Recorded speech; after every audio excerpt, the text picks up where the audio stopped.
And now to our exclusive investigation of the most infamous disappearance of our time. What happened to Jimmy Hoffa? You know, that is explored in our Fox Nation special, Riddle, the search for James R. Hoffa. We are calling for the FBI files to be fully released finally to find out what investigators knew and when. You know, in 2004, we went to this house in Detroit after confessed mob hitman and Teamsters local president Frank Sheeran told me he shot Hoffa twice in the head in that house back in 1975. There's Fox News producer Ed Barnes and myself. We're taking up the tiles on the hardwood floor, looking for evidence of the murder, and take a look. We found it. A blood pattern on that floor that fits Sheeran's story precisely. We found the largest amount of possible blood evidence in front of the closet door where Sheeran says Hoffa's head hit the floor. 7 drops trailing down the hallway where Sheeran said 2 accomplices dragged Hoffa's lifeless body to the kitchen and out the back door to be cremated. I met Sheeran as part of his proposed biography, which became the best-selling book, I Heard You Paint Houses, by his lawyer, Charlie Brandt. With us now, Ed Barnes, who took up that floor with me, dug in the basement, and has investigated Frank Sheeran going back for decades. Ed, welcome. Great to see you, my friend. Good to be back.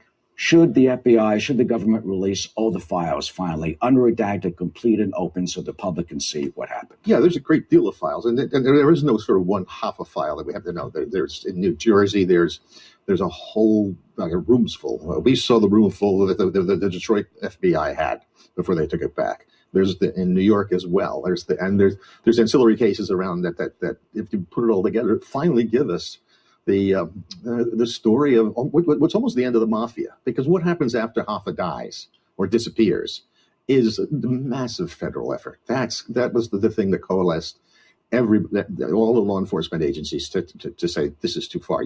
You know, the calculated killing of an American labor leader and major political figure and getting away with it. That's stunning.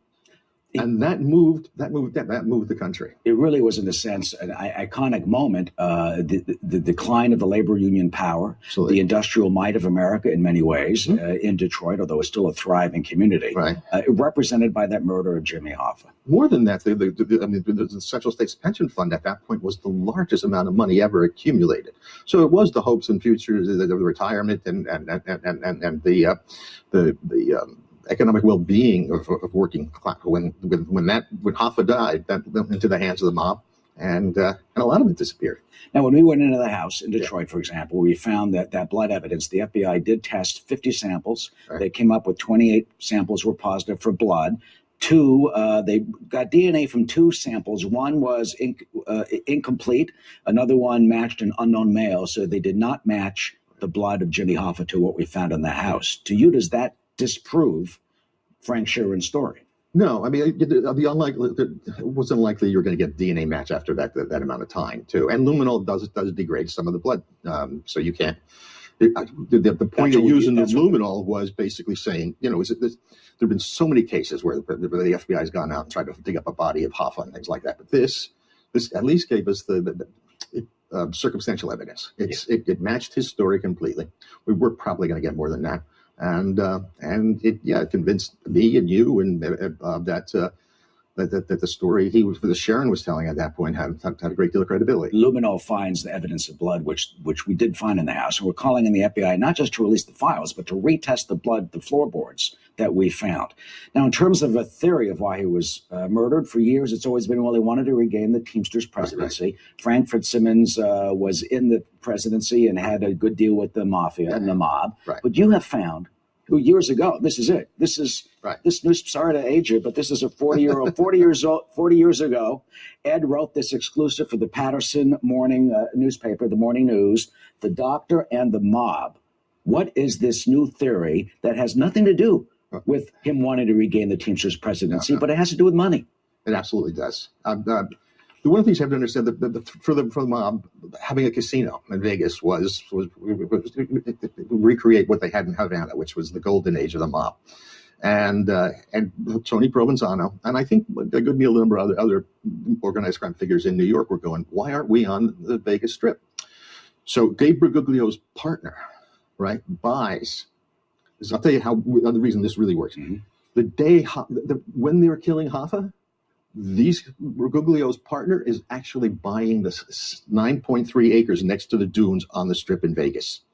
Hoffa's gone, clear it up. And they were having really hard problems in New York funding a casino. Central States Pension Fund could do that because it was the largest single amassing of cash that the world had seen up until that time.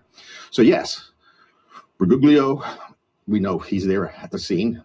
There's arguments whether he's killed the guy or Sharon did it. We talked that Sal Bergoglio, right, known as Sally Bugs. We have some video of Sal Bergoglio when he testified, but there he is, saying no comment, leaving the reporters at the Detroit grand jury in 1975. A few months after Hoffa disappeared, he took the fifth.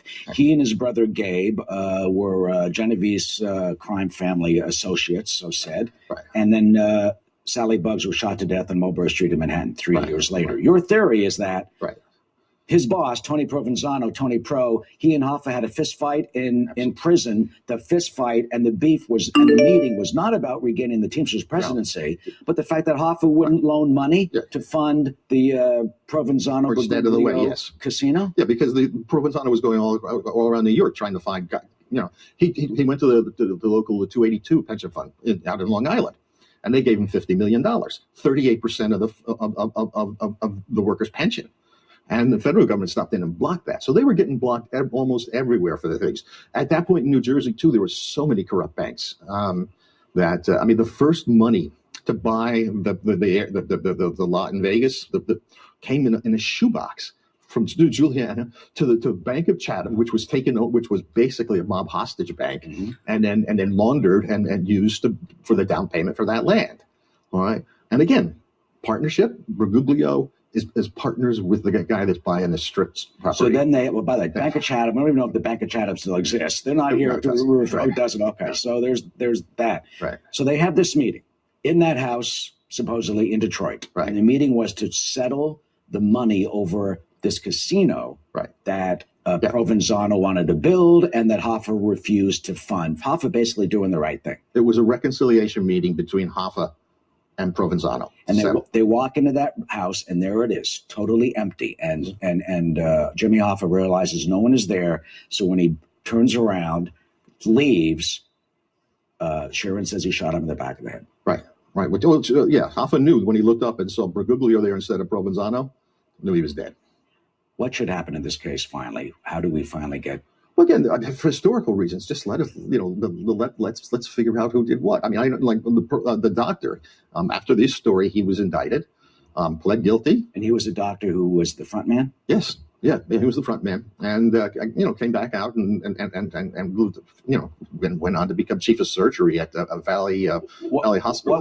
What would you say to the Hoffa family now, since you've investigated this for more than 40 years, basically? Yeah. It's one of those old albatrosses you get. Every reporter has one of those stories they carry with them. And what type of closure or sense of comfort can you give to James P. Hoffa, the president of the Teamsters, and his sister Barbara Krantz, her former judge? I don't. Look, is there going to be? Will they find a body? No. What I've been told is that, like Malia said, it was put in a 50-gallon drum.